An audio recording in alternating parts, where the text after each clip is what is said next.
with 300 plus startup investments in undercapitalized and underrepresented women, BIPOC, and LGBTQ founders.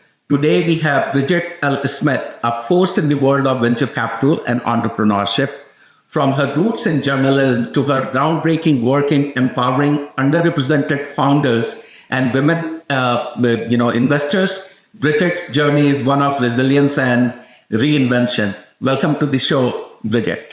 Thank you. I'm so excited to talk with you today and all of your viewers and listeners from around the world. So let's go.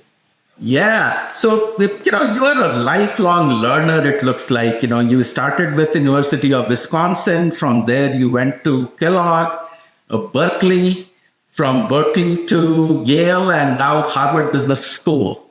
Yes. So what prompted you to keep going in studying various things related to business, entrepreneurship, and investments, and how it is helping you? Yeah, part of it is attention deficit disorder. Honestly, I love to learn and consume information. So, and I have a curious spirit. So when I come across a topic, read an article and it catches my curiosity, I want to learn more. So I naturally dig in. I naturally do that. And when it comes to academics, something about being on college campuses, it feels like home to me. So every single time I walk onto any college campus, I feel like I belong there. I'm a nerd, just going back to childhood. I love the library. So for me, learning is a natural muscle, and I exercise that muscle every day. Good. Can you share more about your diverse journey from journalism to tech and then venture capital and investment, and that too in underprivileged women founders? How did it all started? Oh boy. So before TV, I was working in corporate America in my early 20s, right out of high school. I didn't go to college right away. But so I'm in this corporate space. I thought I was going to retire from that job. That's how naive I was back in my early 21, 22. So when you think about it, who stays at a company for 30, 40 years these days? But that was my mindset back then. And so long story short, I worked my way up in that short period of time that I was at this one company. It was a mortgage insurance company in my hometown of Milwaukee, Wisconsin. I worked for the only Black female executive in the whole company. And she had a medical crisis. I was her right-hand person. I was her admin, her administrative assistant. She had a medical crisis. She went out on medical leave. And I was asked to fill in for her. Let that marinate. At the time, I had no idea the implications of having your admin fill in for a vice president. I had no idea what that meant. All I knew was I wanted to support her and make sure she had a smooth transition back. Well, when she came back, in the first 5 days of her returning, she promptly fired me. Oh, I used to tell that story and cry every time. I used to weep. But that story is the beginning of the new version of myself. So I learned that nothing is ever guaranteed. There's no such thing as working anywhere for 30, 40 years and retiring. That's probably the generation before us.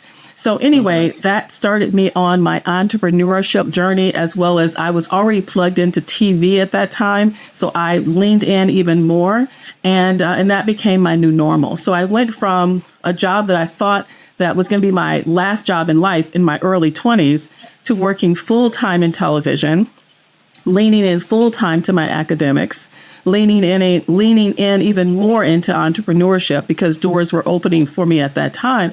So I went and worked in television, and I worked my way up from not knowing anything, an intern, as most TV personalities do, all the way up to talk show host, on-air commentator, behind the scenes, directing, teleprompter, working the camera, you named it. Again, keep in mind, your first question was critical. I am a connoisseur of information and learning. So for me, it's very natural to be in environments where I don't know anything and I pick up quickly. So while I was in TV, anyone in TV knows you don't make much money, right? Especially in a small market. So I decided to start a part-time job. So I applied. Back then, there were newspapers with ads, classified ads. I applied for a job in the classified ad department for a technical writer. Little did I know it was going to be a 25-year career. Okay. So I thought I was just supplementing my income.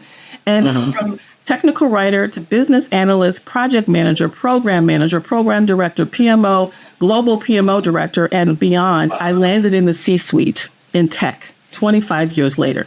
TV had drifted away at that point. And so then Google came along, and Google swept me and my family off of our feet, relocated us to California, Silicon Valley, landed on a whole new planet. And that's where I was introduced to the whole world of tech startups. What was your role with Google?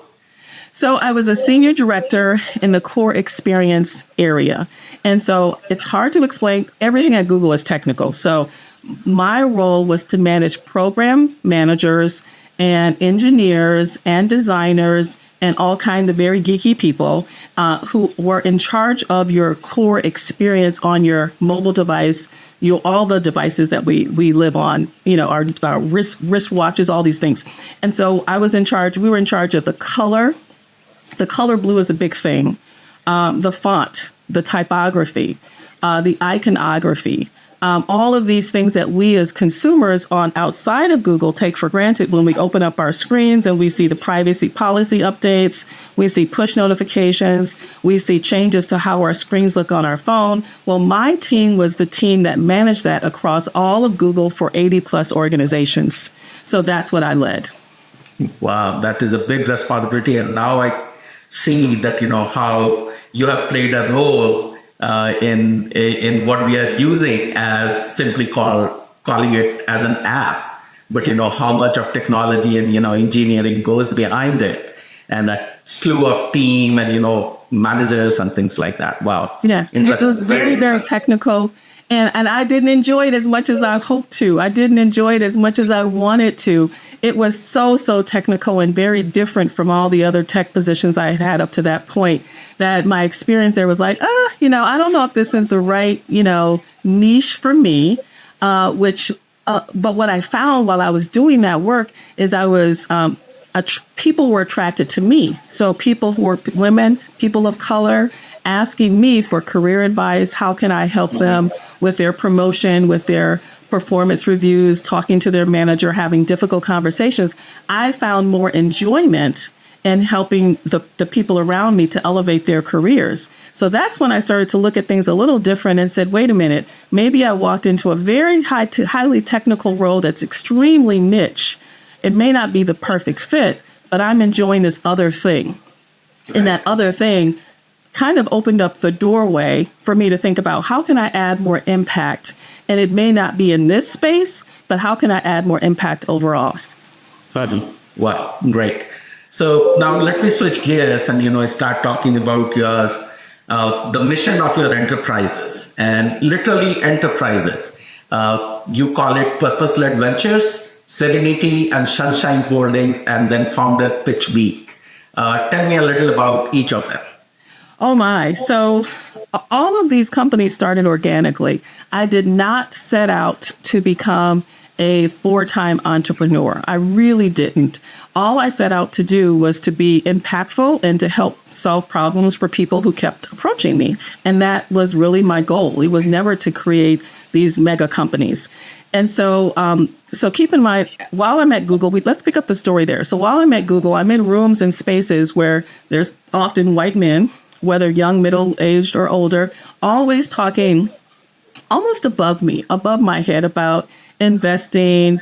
A friend of theirs just got this big windfall of money from a startup that, hit it big. And they're having these conversations, and I didn't really understand because why? I was new to Silicon Valley, and these conversations were not part of my normal background. So, and I do feel like they were intentionally isolating me. So rather than get upset, rather than be pissed off, I did what I always do. I leaned in and I said, well, what are they? If it's such a secret, then it must be important. So I leaned in and I started to teach myself what they were talking about, which happens to be about investing. So then I became curious and I started to understand what venture capital is, what startups is, founder, et cetera. All these things are really easy to understand, but they were making it sound like a secret. So let's keep that in mind. So as I'm investigating this world called venture capital and angel investing, I realized that women and people of color were the worst funded. We, meaning people of color, women in particular, receive less than 1% of 100 of more than $1 trillion that gets funneled into the startup ecosystem every single year. And I said, why? And then the data shows that women and people of color actually outperform others in their category who are not people of color and who are not women, but yet we receive the least amount of funding. So I decided I wanted to find those companies and support them and invest. And so that began my journey of investing. Now, how did I come to the companies that I have? Well, these companies, once people figure out that you're an investor, believe me, they'll find you. So they started contacting me, asking me for support and help. So as I was learning, I was pouring all of my knowledge into these founders. I said, this is how you position yourself.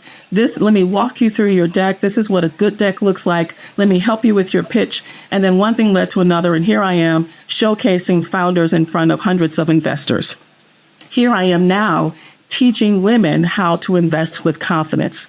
Here I am now helping funds to connect with institutional investors and funds connect with more deal flow. So it has come full circle from me just wanting to be a person who's a resource and a value to the community to being a four-time entrepreneur. And all of the companies that I have are all interconnected to do the same thing, to really help women and underrepresented founders to receive the capital they need to scale their business. No, and I get the idea of helping the underprivileged women because somehow in a company like Google also you felt being left out when people were talking about investing and all. How did you then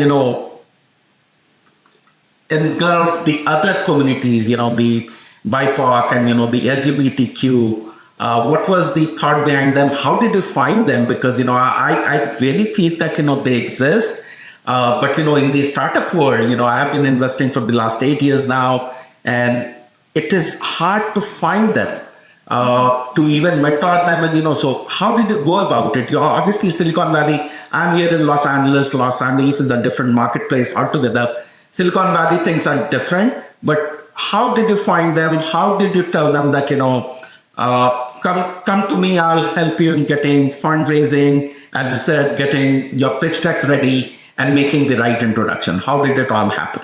So I hear this all the time. It's so hard to find these founders who need funding, and therefore that's why they don't get the funding that they need. I think that is not always the case. We, and I use that pronoun on purpose. We're everywhere. It's just that you have to ask questions and go to us sometimes to find those women, people of color, and LGBTQ founders. So what I did is people in my circle just kept getting bigger and bigger. The more spaces I was in, the more I talked about my thesis as an investor, the more I learned, the more I shared. People were finding me. And so as people were coming to me, I would ask them questions. So where can I go to find more deal flow? Where can I go to support this particular community? Where can I go to find more female entrepreneurs? And so because I was actively looking, I was actively searching and finding these nuggets in there right now. I'm telling you, my email, my LinkedIn, everything is so robust. It feels overwhelming that there's now so many outlets where these founders are showcasing their businesses, where these founders are able to pitch and to talk to investors. Right now, it feels like there's an abundance out there. But when I started, I had to really ask people, where should I go? Where should I look? And I'm telling you, if you ask that question, somebody in your network would say, have you heard of this fund?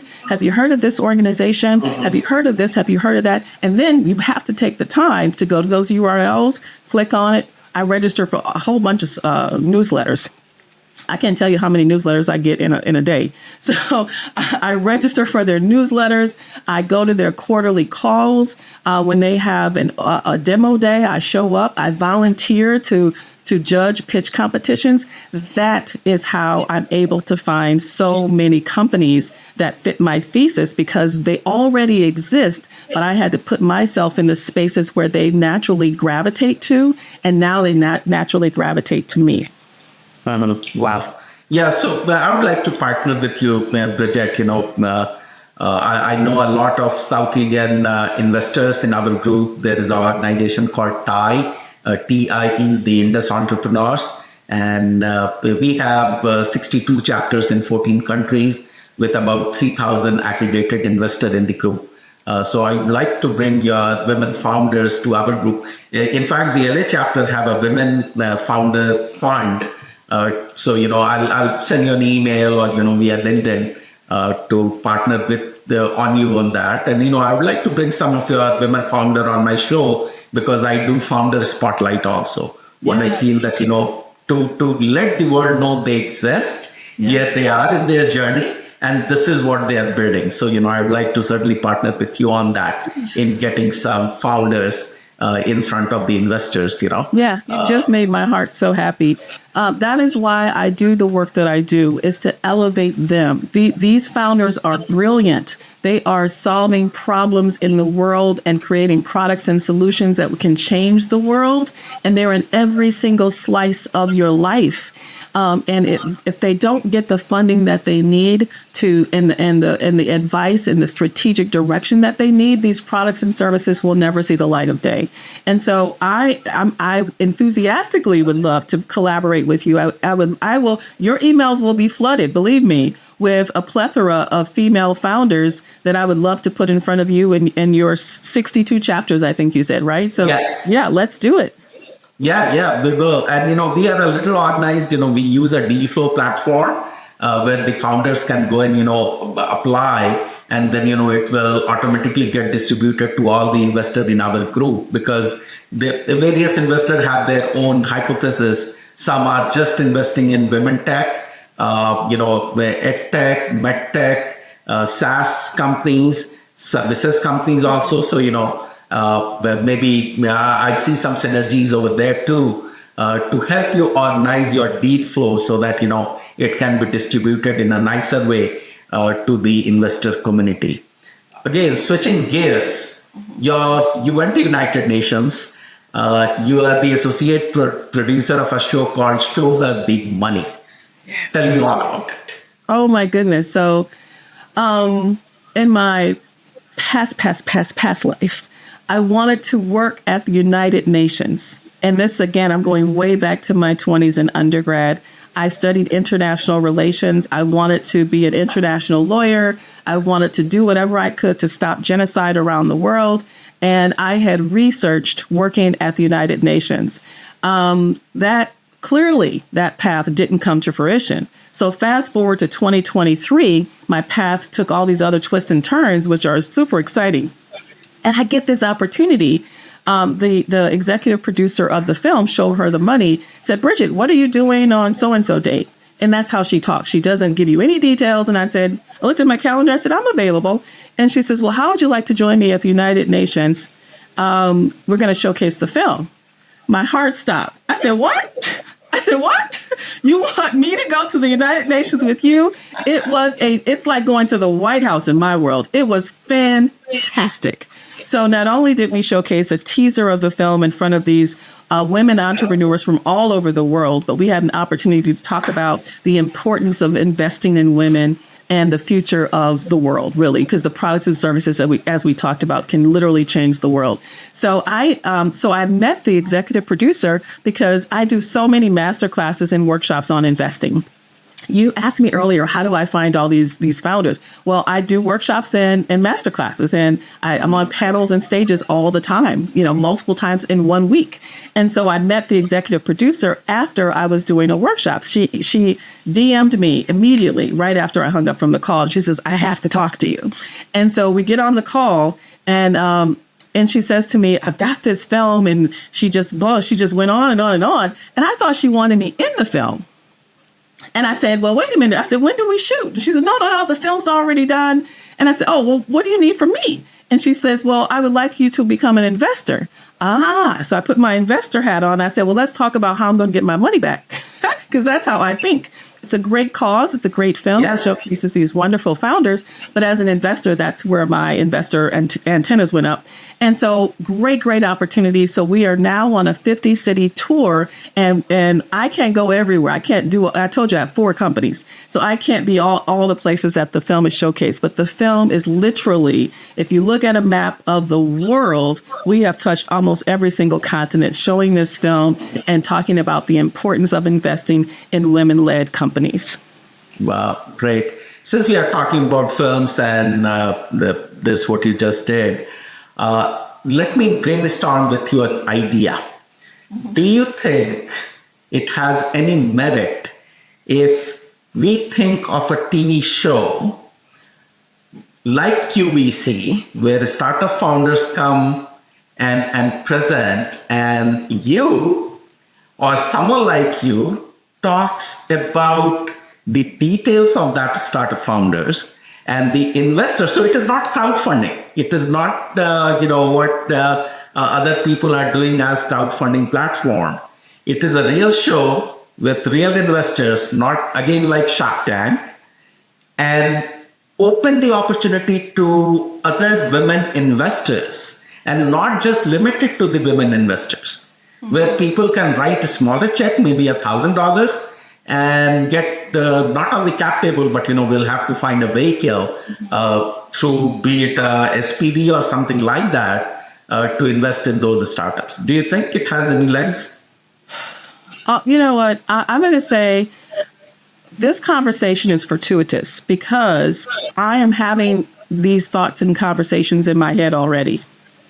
And I just spoke to someone this morning about let's brainstorm and strategize around how to position founders in a different way in front of large audiences to showcase their products and services, to help them get more investing, and so that consumers can also find their products as well and purchase and help to, the revenue, right? Yeah. And so I literally just this morning had a conversation with someone with a similar, not exactly the same, but a similar framework. And so I've been having this conversation in my head for over a year. So it is really, I'm a Christian, and I do not believe in accidents, mistakes, or anything of that nature. Things happen for a reason. So it is interesting that we are touching on this particular bullet point on this conversation. And my answer is, can that work? Absolutely. Let's talk. Let's find investors, sponsors, the founders. I've had thousands of founders in my network, thousands. Right. And so the founders are not an issue in terms of high quality deal flow and getting them access to the right investors who are interested in their sector, et cetera. So yeah, let's have that conversation. I think it's brilliant. Yeah, certainly. We will reach out to you and, let's have that conversation going. Through your workshop, Bridgette, workshop on investing, you have attracted thousands of women. What are some of the common misconceptions or barriers you have observed in women and investing? Okay. There are a lot of women who have the money, but they are not investing. Yeah. I have a slide. I call it myths versus reality. So one slide, all of these myths. One is that you're too old. You're never too old, my love. Another is you have to work in a certain sector, meaning you have to be tech savvy in order to invest in tech companies. That's not true. Another is that you have to take some kind of a test, or someone has to bless you with the magic wand to say, go ahead and invest now, I ordain you, something crazy like that. That's not true. Other myths are you have to be rich or wealthy to invest. So there are so many myths. I have a whole slide full of all the myths, or other myths are only white men can invest, right? It's just a lot of nonsense. And so women, I tell them that you have to be accredited. And then I explain what accredited means, right? If you invest in the United States of America, that is a Security Exchange Commission requirement. And I walk them through what that means. You don't have to take a test. You don't have to notify the IRS or all this other stuff. You just have to know that you fit this requirement, okay? Yeah. And then from there is a myth. Well, I need to go through a formal class and it takes years to gain all this knowledge. I said, no, you don't, honey. Let me walk you through how to create a thesis. And so I walked them through 3 concentric circles, and this is one of my workshops. This is all of my workshops are popular. I did a workshop, I think it was yesterday in London. Hundreds and hundreds of women showed up from 30 different countries. And It was supposed to be a 1-hour workshop. We were on the call for 2 hours. I was exhausted when we were done. But I answered every single question, and every person who had a hand raised, I answered every question. So there's such a huge appetite for women to create financial freedom, for women to understand what that means and how to acquire it, how to get it. There's a huge appetite for how to create generational wealth. And then there's a huge appetite for how do I become an investor?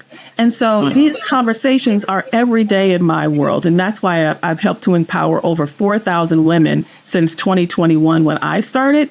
Everything I know, I share. I don't hold back on anything. I talk about my mistakes. I talk about what went well. I talk about here are the shortcuts, but it all starts with just knowing that, number one, you are probably accredited and don't know it. Number two, you need a thesis. A thesis is simply a strategy. It's a GPS on how to move so that you don't walk into any and every room and waste your time if it does not align with your core values and what you care about and what you want to invest your money in. So a thesis is critical. Then we start talking about how you evaluate decks and deal flow and things like that. So it's not as complicated as anyone might think, how to invest in private companies. It's not that complicated. All it takes is time, energy, and the desire to learn. And the first step. Yes. I do a lot of events also under the Startup Game Changer. It is a quarterly event, and then, with my podcast and some of the workshop that I also do, I always say that, come attend a networking session, if there are pitching event happening in a college, go and attend that. You will learn so much. That's what I did. You know what I did? So I didn't know what questions to ask when you start anything, you walk into a room. So I'm not normally a quiet person, but I chose to keep it quiet and I listened. And what I did is I took detailed, copious notes. Every time somebody asked, so these are in demo days and pitch competition and pitch, et cetera. I took copious notes. The questions that were asked around their valuations, questions that were asked about their product market fit, questions that were asked about their traction. I took copious notes. You know why? Because every time I asked someone else who said they had been investing for years, so they should know the answer to the question, right? I would say to them, well, what questions should I be asking? What should I be looking for? And they would never really give me anything concrete. They would say, well, just come to this event and you'll learn as you go. Hold on. That sounds to me like it would take forever. So what I decided to do was to start a catalog of every single question I ever heard. Now, can you imagine how many questions I have accumulated in 3 years? So now I curated all of that. I put it in a deck, and guess what I do? I gift that to every single woman I meet. Never walk into a room and be quiet. Never walk into a room and say, I don't know what questions to ask. Yes, you do. I'm giving you the answers to the test. Bridgette, you just hit the nail on the head. I attend so many events as a panelist, as a speaker. After the end of the panel, the moderator will say that the floor is open for Q&A. There is a mic on the floor. Line up and ask questions. In a room full of 300 and 500 people, only 2 or 3 will have the guts to go up and ask a question. And that is such an opportunity to ask question to anybody. The last Friday, there was an event here. Thai was doing it, Thai Southern California chapter of Thai Global Angels. And Guy Kawasaki was the keynote speaker. And we asked the audience to ask questions. 2 questions came up, Here is Guy Kawasaki. He is willing to answer everything that you want to know. But just the audience, if they just go out, represent themselves, ask the question, think of that power that, now you just introduce yourself to 400 other people. That's right. My name is this, and I have this question. Yeah. And then in the networking, people will come to you and meet with you. I'm on so many Zoom calls every day, right? So people now defer to me because why? I probably ask more questions than anybody in the room because I am wired for curiosity. So I say to people, and they always say, if I don't unmute myself, they'll say, Bridgette, would you like to add anything? And I'm like, I wasn't planning on talking today or on this call, but I say, sure, I'll go ahead and ask a question. So, yeah, being comfortable, I think you have to step outside of your comfort zone when you become an investor or you're curious and want to start investing, because it's your money. Let's be clear. You've saved it. You've earned it. You're pulling it out of some type of retirement fund or something. So it's money that you have worked really hard for. I don't think you want to put money against something that you're not clear about. So if you just take that stance and that mindset of, I'm going to put 10K, 20, 50, 100, 200 or more, if you really care about your money, you better ask some questions. And so to be empowered to ask one or two questions, that's what I want to challenge anybody listening and watching. Just write on a piece of paper, post a note, whiteboard, anything, one or two questions that you will ask the next time you're in a room and someone is pitching. It can be the same question every time. It doesn't matter. Of course, you're going to diversify over time. But the point is, be comfortable asking one or two questions. And the point you just made about when you stand up and you walk to a microphone or unmute on your computer and you ask a question, all eyes are on you. And first of all, there's no bad question. You know why? Because there were people on the call who were thinking the same thing, but didn't know how to word it, were uncomfortable. They didn't do their hair. They don't feel comfortable because, whatever reason, their kid is in the background. Somebody had the same question. So it's okay. Sometimes in the early days, I would say, I don't know if I'm wording this right, but here's what I'd like to know. And the more times I ask questions, the more comfortable I got. And even now to this day, when I ask a question, I just ask my question and then I just go back on mute and listen for the answer. So at the end of the day, it's your money. And so if you want to invest wisely, I think you need to open up your mouth and ask at least one question. And don't rely on other people in the room to think for you, because that's not a way to make investment decisions. Yeah, so true. What advice do you have for young entrepreneurs, primarily from the women entrepreneurial groups who are coming into the market, in the startup world? I'll go back to the pitch deck. I meet with, on average, about 60 founders every single week. I have open office hours on Wednesdays, Thursdays, and Fridays, 15-minute sprints. I allow anybody to hop on my calendar. The majority of those 60 people are founders. The majority are women, people of color, LGBTQ. But white guys hop on my calendar. They don't have a problem asking questions. Funds hop on my calendar. We're always talking about collaboration. So the number one question I get from founders, I say to them, and I only ask one question in 15 minutes. I say, how can I support you? There are 99% of the time, those founders on the other side of the screen says, Bridgette, I'm fundraising. Bridgette, will you invest? Will you connect me to investors? The next question I ask them, I said, why don't you put your deck in the chat so I can look at your deck? Because why? Your deck is the indicator of how prepared you really are. It's not how good you can talk to me and convince me and excite me and all this and that. What's in your printed materials? So I go through their deck real time. It only takes me a few minutes. There is a research that shows, I think it's DocuSend. DocuSend did a study, and the average amount of time that investors will spend looking at a deck for the first time is between 3 to 5 minutes. Founders need to understand that. 3 to 5 minutes, that's all you got for us to look at your deck for the first time. And we're looking for very specific things. So what I tell founders all the time is put your deck in the chat. Let's have a look. Don't pitch me. I don't want to hear your pitch. I want to look at the deck. And more often than not, they're missing certain pieces. So I have a bar of about 80%. If 80% is there, I think that, and you're coachable and I can see certain things in you as I'm talking to you in that first call, then I'll work with you and help you get to the next, introduce you to investors and perhaps even invest myself, maybe.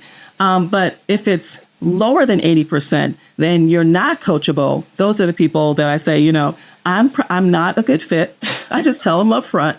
I probably, won't be able to help you find an investor, but here are some recommendations if you choose to make some changes to your deck. And if they do make those changes, that's a good signal for us to have further conversation later. But the bottom line is deck, deck, deck, deck, deck. Must have a solid deck, must know what investors are looking for. And then when it comes time to pitch, oh my goodness, I've seen founders who don't know how to leverage that timer, 5 minutes, 7 minutes, 10 minutes, and they're off in la la land. It's very important for founders to practice and to be comfortable with their structured pitch. It's also critical for them not to rely on their co-founder or a board advisor to join the call and answer more technical questions. So again, the better prepared they are, the more confidence that the investor on the other side of that screen is going to be in you as the founder, because they're investing in what you're building, but they're also investing in you as a human being. So pitch deck, storytelling, being coachable, and then not looking for transactional investors. That is a huge no-no. Anytime somebody approaches me and starts to vomit and tell me what they're building and who they are, blah, blah, blah, blah, and they haven't even taken the time to ask me about my thesis, they haven't asked me about, am I actively investing? What do I invest? If they haven't expressed any interest in me as an investor, why would I even consider writing thousands of dollars for you, and I just met you 2 seconds ago? So that's like, to me, the equivalent of walking up to a complete stranger in a mall, a woman walking up to a man and saying, will you marry me? No, I won't. Please step 10 feet back. So with that, that's how founders should look at investors. Be strategic. Don't come across as thirsty. Don't come across as desperate. Be strategic. Know who you're talking to. Have a strong pitch deck, a strong story. Be coachable, and then put good people around you that will give you advice, actionable things that you can do to improve. So that's a lot. But honestly, if you're passionate about what you're building, then you will invest in everything that I've just shared. I have sat through at least 1,000 pitching events. And we have an app built in for that. We call it Demo Day app. It helps in audience engagement and judging, so that, you can set up the timer, you can ask feedback from the judges as well as from the audience. Because in our physical event, we have seen that, anybody who are three tables behind is already left the scene. They are on their WhatsApp or Instagram and whatnot. So here is an app. You don't have to download anything. It is a QR code based. And then, the startup will show up there. Their work profile will be there. They pitch, and then, the admin will feed in the questions beforehand. What do you think about the go-to-market strategy? Whatever questions you want. And then, the audience will vote on it. So it is pretty gamifying the demo day, One thing that I tell Bridgette, and because this is a session which is going to be more beneficial to the startup founders, don't have a thank you slide as your last slide. You are absolutely right. An investor only gives 6 seconds to each slide, 3 to 5 minutes to the whole pitch deck. Yes. And then, 5 minutes to pitch, 7 minutes for Q&A, 3 minutes to pitch, 5 minutes for Q&A. You don't want to have your thank you slide when people are asking questions. It should be your ask slide. What you're building, where you are, how much you are raising, and how you're going to utilize the funds. If that powerful slide is out there, now the investor who is at that pitching event looking at the questions, thinking of the questions, are going to frame those questions in these 4 quadrants. They are not going to talk about anything else, because this is how human brain works. What you see, that you talk. So the worst deck I saw was 72 slides. I said, oh my goodness. I said, you clearly are not trying to get my money. Because who's going to read all that? Nobody's going to read all that. Stop it. So I asked the person, I said, what is it that you want? I opened it and I saw the count. It said 1 of 72. I closed it. I said, what is it that you want me to know? Because it's not here, And she says, well, if you go to slide 24 at the bottom. I said, no, honey. I said, no investor is going to spend that kind of time and energy invested in fonts that size 8 and too much context on one slide, and then we have to hunt and peck for it. I said, so I strongly recommend that you shrink it down to the salient points. And I told her what those critical 8 to 10 slides, 10 to 12 slides are. And then you have the appendix, and the appendix is not for everything you can think of. It's for the key slides that people routinely ask about. And so at the end of the day, I think we're in a fascinating space. I'm telling you, I wake up every day energized. I really, really, really do. I talk to so many founders every single day. And when I open up their deck, I'm like, oh, I'm telling you, I get excited with the innovation. I get excited at the problem solving. I wish I could say yes to all the good founders and decks that I come across, but I can't possibly invest in everything. So even though I've invested in 300 startups so far, if I said yes to everybody, I probably would be broke. So what I do is I say, hey, how about I introduce you to other investors in my network? Because I know, they've got money. They're high net worth individuals. I was talking to a family office, I think it was this morning, and we had just met for the first time. He found me on LinkedIn and he said, I've been watching your thread and I see you're very active and very busy. I just wanted to kind of hop on and say hello and introduce what we do to you. But the call ended up being a nice long call. I really enjoyed the conversation. A person I just met, their minimum check size, 50 million. And he said to me, talk to me about your deal flow. What are you seeing? The value, let that marinate, the value of just speaking out loud on LinkedIn, on social, whatever platform you choose, talking about what you do as a founder, talking about what you do as an investor attracts people to you. Like you talked about when you're in a room and no one has a question. Well, I always have questions and I always speak up. And I do the same thing on LinkedIn. So this gentleman from this family office said, Bridgette, and I really feel like there's a strong relationship that we're going to develop, because he said, I want everything you're talking about is so fascinating. I'm looking at a new TV show and a film that I've just agreed to support beyond the one that we talked about earlier, a new film and a new TV show. He said, tell me more. And I didn't think he would be interested in 2 entertainment projects, but he was. And then I said, well, I just talked to this founder and they're building A, B, and C, but they don't quite meet your minimum rev of 20 million, ARR. I said, but they're kind of close and this is what they do. He said, I want to talk to him. And so again, you never know who you're going to come across by just, talking to me. I connect founders and investors together. So that's what I do every day, all day. So I get super excited about the innovation, about the people that pop up on my calendar. I've had celebrities use my public calendar to meet me. And when I see, and I always double check, like maybe on a Monday, I'll look to see who do I meet with this week. And so then, because I send them the URL, the Zoom link, right? I'll click on all these 15-minute sprints. And I'll see the name and I do double takes. I'm like, oh my God, this person waited a whole month to hop on my public calendar. I said, they could have just emailed me. But that's the power of just having open office hours. I always tell people, if you don't have open office hours, create open office hours on a Wednesday, a Thursday, or Friday, whatever day you're comfortable with, for maybe a half a day block. And tell people that you're available and talk about your subject matter expertise. People will start to find you to the point where you're going to create another office hours, maybe on another day. And so that's what has happened to me. So I don't have any problem with deal flow, investors, family offices, institutional, all of them, they find me. And then they connect more dots. And then the network just continues to grow, all to the benefit of the founder.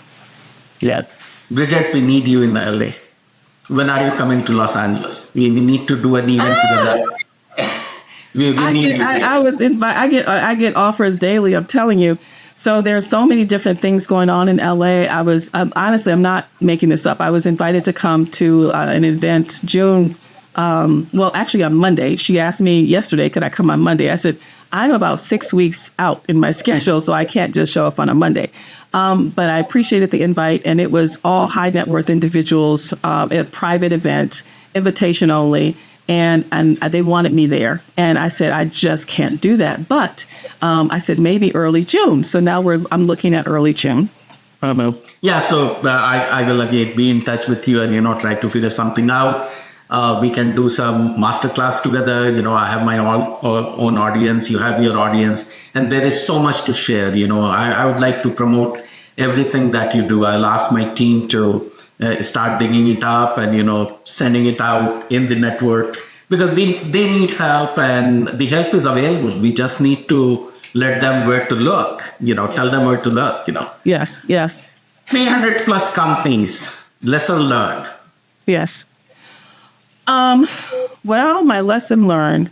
Oh, I now know how to look for red flags. I'll tell you a quick story. So a person in my network who I knew not as a founder, but just as another female executive, I had learned, she had shared with me privately that she was had lost her job and she was not working. And so she was really not sure what her next move would be. So then the next thing I know, I turn around and she contacts me and says she started a startup, because Silicon Valley is full of startups. So she started a company and she wanted my advice and would I hop on a call. So I hopped on a call with her. And so she's telling me her backstory. The backstories are so critical. So that's one of my huge lessons learned, 300 Yes. is to make sure you listen to the backstory, their why. And so I'm listening to her backstory. Her backstory was she needed money.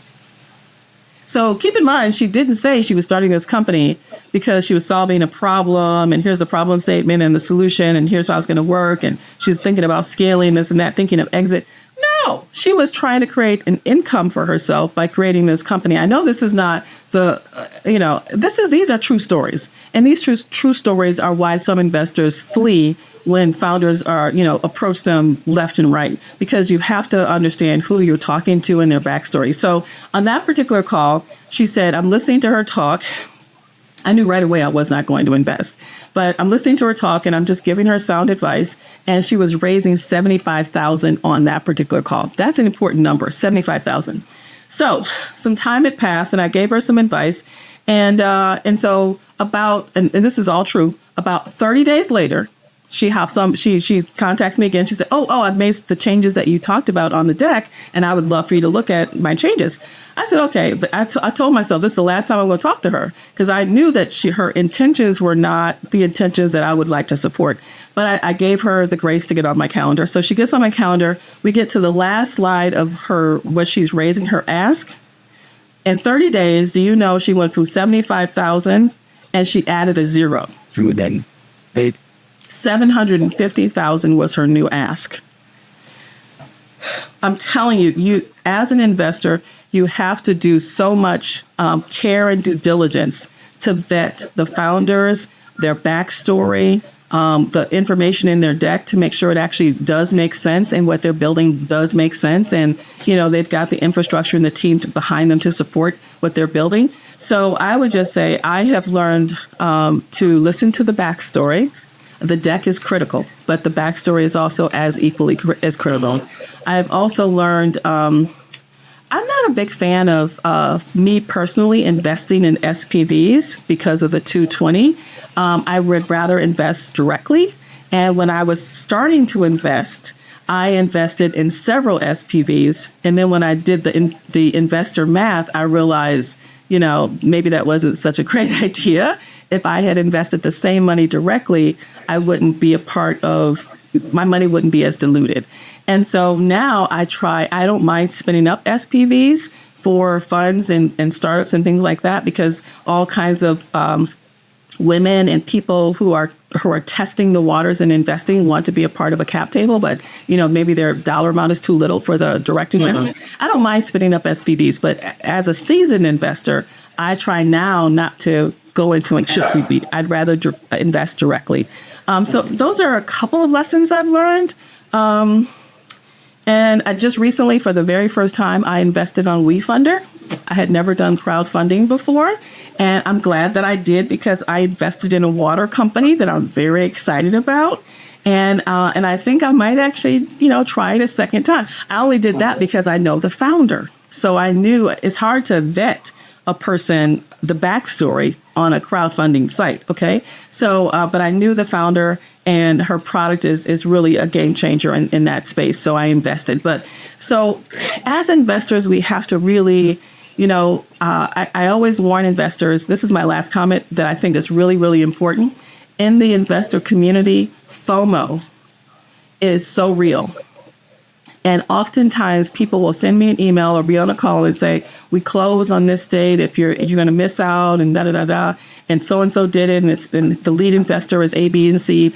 I say, send me the information and I'll have a look. That is my boilerplate response. Send me the information and I'll have a look. I never invest based on FOMO. Because why? I work so hard for my money and I'm not just going to throw it away because everybody else is going in that same direction. Everybody else could be wrong, right? They could be wrong. So I don't invest based on FOMO. So those are some tips. Right.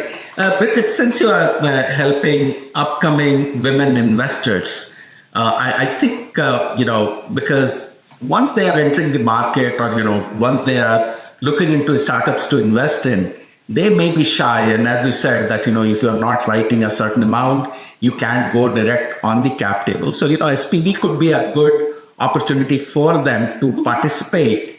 And these days, and, I have a company for that called SPV Hub. We have done over 70 SPVs. When Assure went down, we were coming up. And the beauty is that, what we have launched is called the founder-led SPV.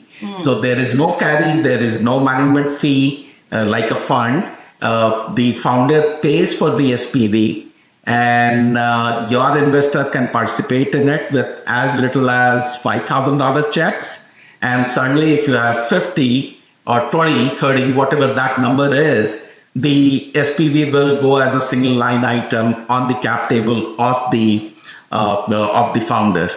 So another opportunity available to small business. I love that. What's important to know is the carry and then the 220. So if there's no fees involved and there's no carry involved, that's a sweet opportunity. And that's also very, very rare. I not knowing some of what I know today, I didn't know 2 years ago. And so some of the terms that I agreed to, I didn't know, I barely knew what 2 and 20 was. I knew, okay, well, they're saying 4% and, over the life of this and the carry is still 20, but it's 4%. And I thought, well, it's only 2% more. Huh? You know what I'm saying? Like 2% is a lot in this world. And so now I know to ask more questions. And that goes full circle back to this entire start of our conversation is to be curious. Yeah. Be curious. Do not go with your friend invested and therefore you should, or your friend is starting a company and you feel obligated to invest because that's your best friend, childhood friend, neighbor, whatever. You have to be curious. You have to ask questions, and it's your money. So you have to make good investment decisions.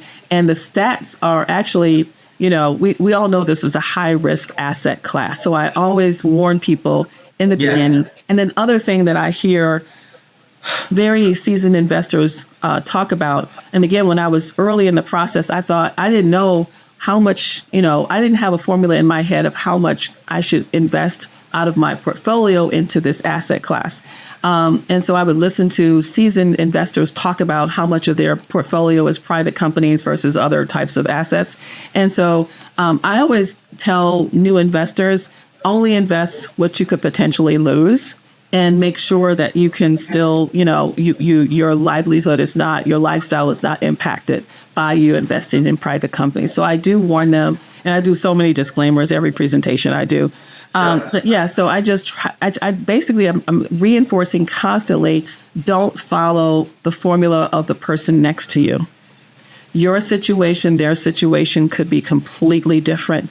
And just because they're wearing designer this and they appear this in that way, that does not mean that they know what they're doing. So ask curious questions. Roll up your sleeves. I was up at 3:00 this morning looking at a business that I'm super excited about. I couldn't sleep. And I went to their website. I clicked on every single link. I read every single thing that was there. I went through her deck all over again. So be curious, ask, and I curated a whole bunch of questions when I talked to her again. So ask a lot of questions. Be curious, learn from the people around you, but don't make any chess moves, as I say, until you're ready. Yeah. Thank you so much, Bridgette, for giving me the opportunity to talk to you.